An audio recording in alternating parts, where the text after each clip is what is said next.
Formal nang itinurnover ng Bureau of Customs sa Bureau of Internal Revenue o BIR ang 19 na sakyan na iniugnay sa pamilya Diskaya para sa tax investigation. Si Elijah Canlas na report.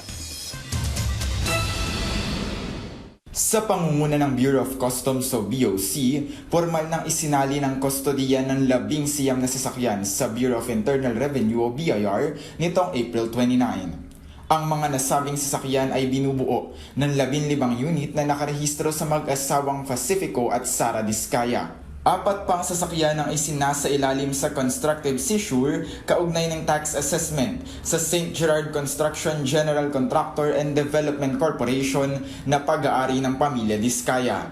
In connection with the audit cases, tax audit cases of the Diskayas and St. Gerard, the BIR today has served warrants of seizure and warrants of constructive restraint on 19 vehicles that are here in this compound. Paliwanag ni Attorney Roldan, Doon sa mga subject to the warrant of seizure, then that will go through the process of auction para maging collection.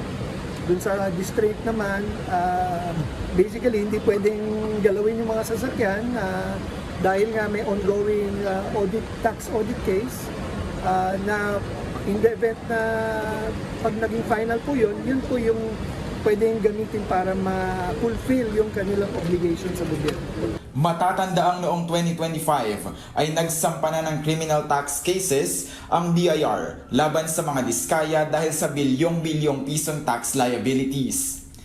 Kasama sa mga itinurn over na unit ang 2 utility task vehicles o UTV na bahagi ng mga ebidensyang ipinasa ng customs.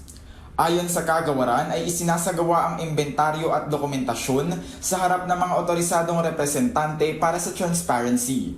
Nakaangkla ang pagsamsam na ito sa reform agenda ng BIR na tinatawag na BIR Dares para sa revenue collection at base protection. Inaasahang magsisilbi itong proteksyon sa kita ng gobyerno at magsusulong ng voluntaryong pagsunod sa mga alituntunin. Elijah Canlas para sa Pambansang TV sa Bagong Pilipinas.